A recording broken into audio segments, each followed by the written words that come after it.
This performance is a guided walk made up of what already exists. You are both the performer and the audience, and the stage is this tiny slice of the world between two dead ends on Summer Street in northeast Minneapolis. The score for this performance is to follow the figure ahead. If you get lost or out of sync, don't worry. This is only an experiment. Here you are at the dead end. Like a course of action that doesn't lead to a solution. It's an idiom to mean a situation from which there is no escape. The expression dead end first appeared to describe a closed water pipe. An idiom is a figure of speech that has a figurative meaning not easily deduced from its literal definition, its own dead end.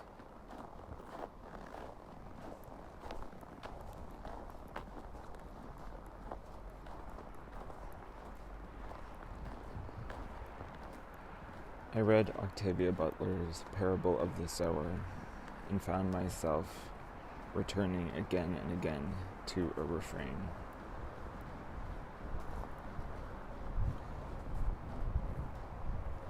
All that you touch, you change. All that you change, changes you. The only lasting truth is change. God is change.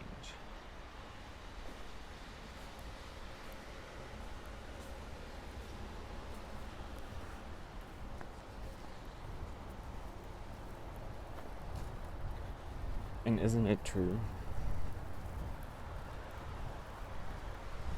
I can't get it out of my head.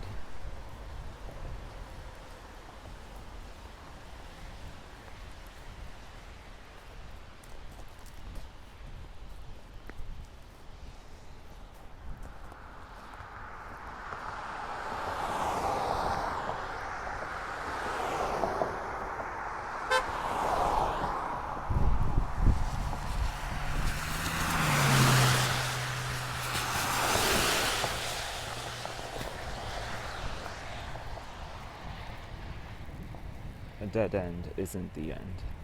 It can sometimes be a beginning if you let it.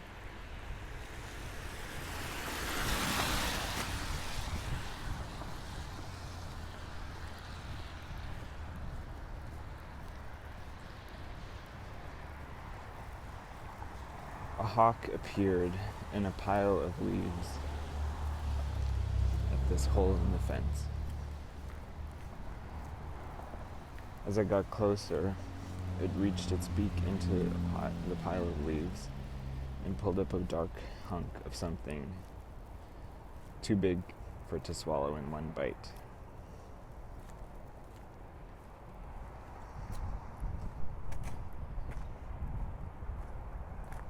Death isn't even the end of change. A dead body continues to change form. Abandoned by another body, absorbed by another body. The cells decay, they're transformed on a molecular level. Decomposition is recomposition.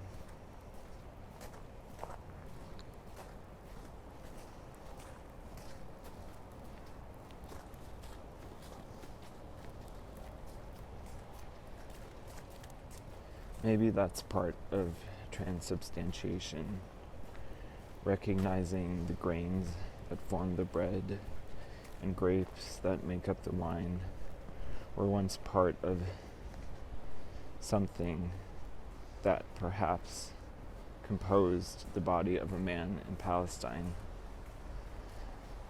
And if you take communion,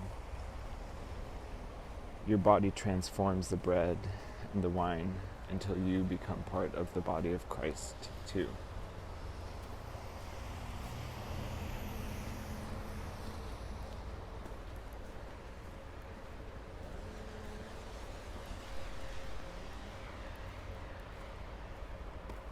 And so the question is how to perceive change.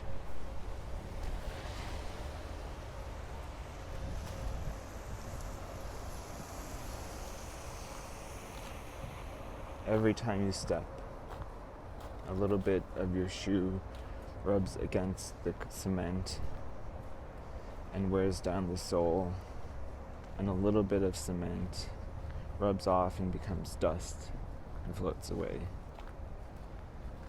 Isn't this how paths are made, one traveler at a time?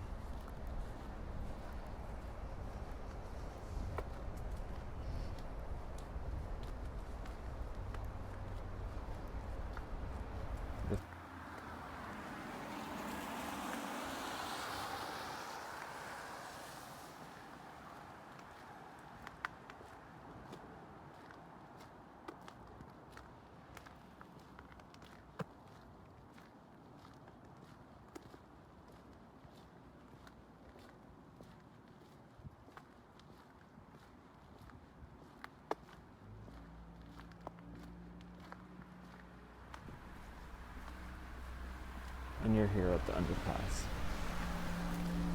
Big blocks of gray paint cover graffiti.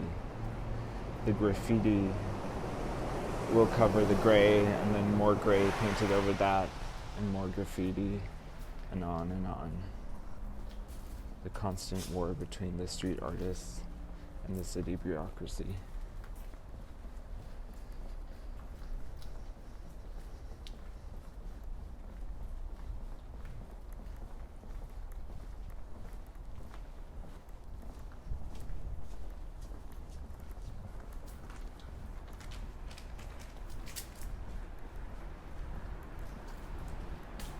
Under one of these blocks of gray, two people named China and Damien wrote their names, joined with a plus and the number 4 and the letters EVA.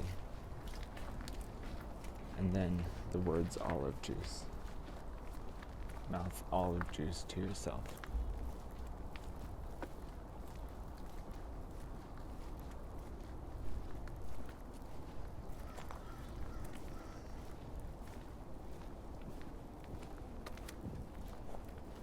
Follow the large crack in the cement.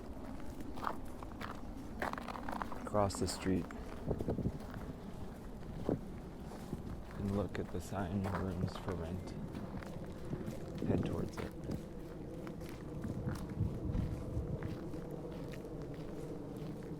Tape formed over paint in the letters 633. And then removed.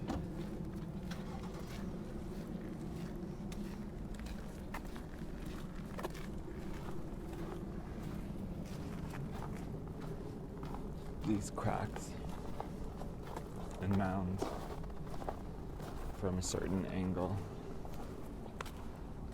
like a Chinese hand scroll landscape. Mountains behind a lake.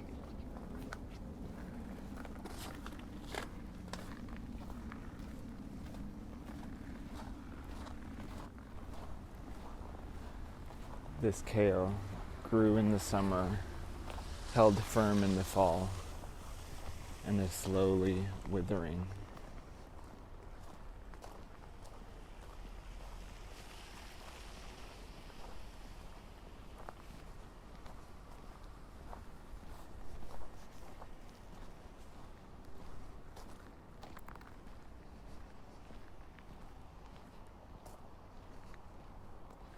As you turn right at the lamppost, all the rusted staples and nails are remnants of signs for lost dogs, garage sales, religious warning, yard care advertisements. They've freed themselves and floated away.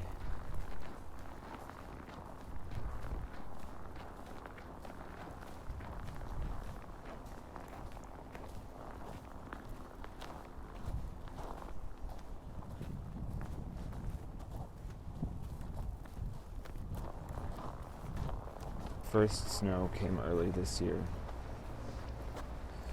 That water has melted away, transformed, changed. Perhaps This is it returned again. A season isn't constant, but a container for similar conditions.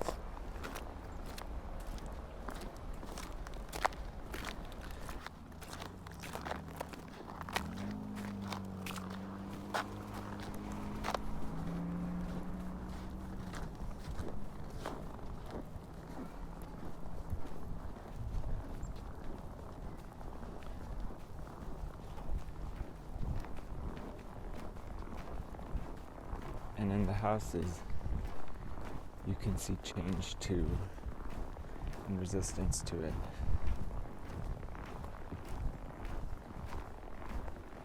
What was once Delmonico's Italian foods is being transformed into someone's home.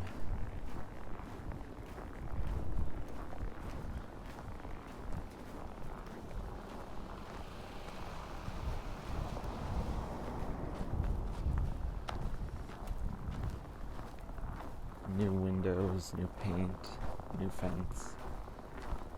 And when you peek through, you'll see new appliances, new lights, new furniture.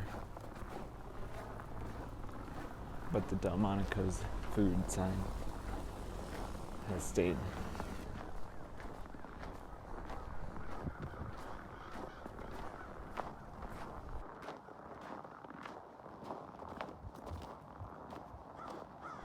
Across from the church, someone put up a warning nailed to this light post.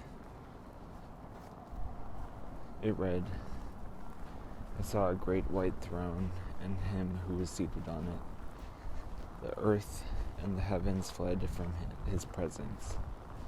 I saw the dead standing before the throne, and books were opened. The dead were judged according to what they had done, as recorded in the books. The sea gave up the dead, and death and Hades gave up the dead that were in them.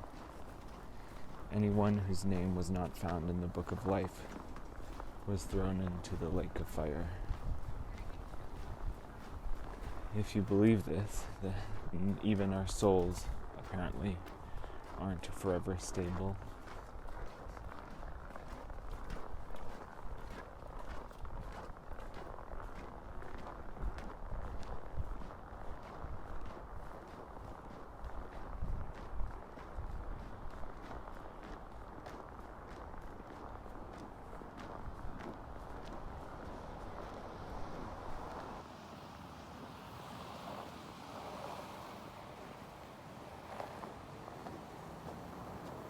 Look across the street at the neon in the window.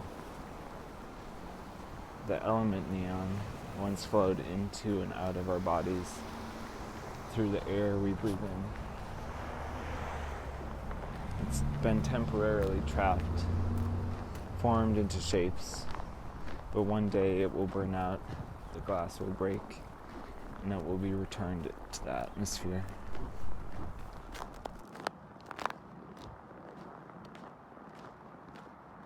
Under the snow in a red bucket, this tomato plant has slowly withered until it hardly resembles itself.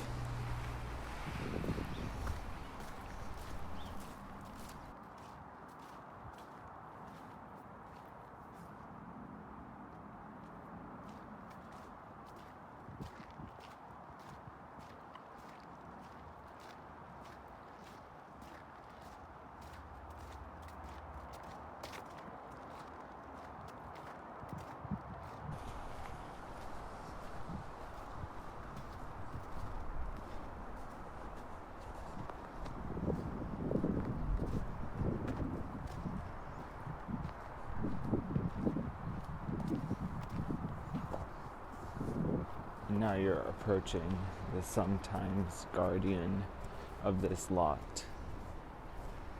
A big, quiet husky with sectoral heterochromia. One blue eye and one mixed blue and brown eye. It watches. it guards.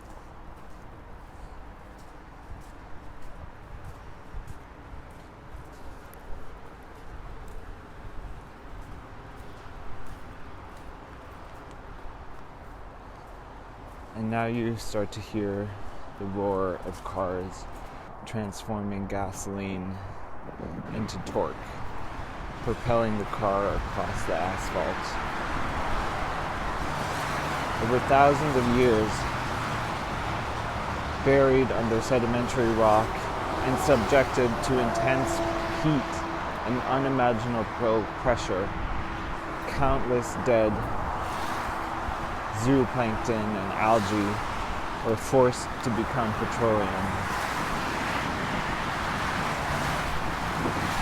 extracted,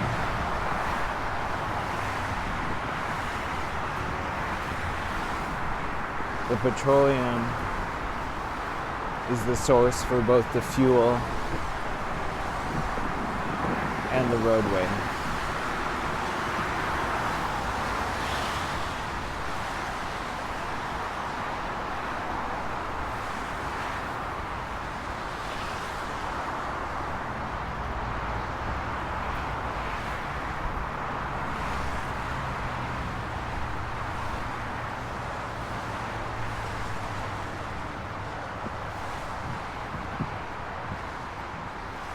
And now here you are, above the snow-covered field. What this place might have been like before, and one day will again be.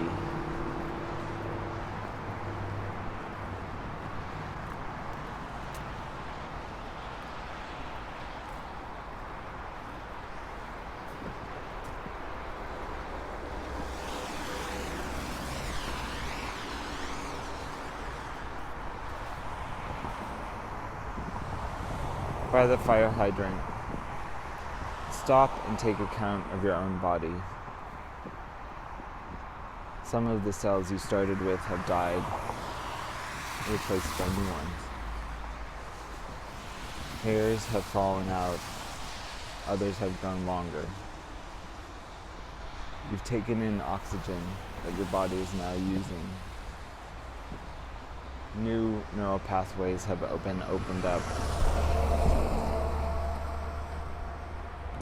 I will leave you soon.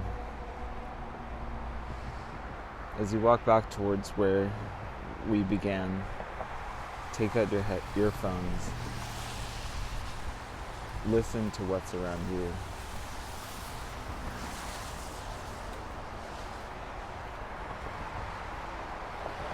I'll leave you with Octavia Butler's words again. Your teachers are all around you. All that you perceive, all that you experience, all that is given to you or taken from you, all that you love or hate, need or fear will teach you, if you will learn.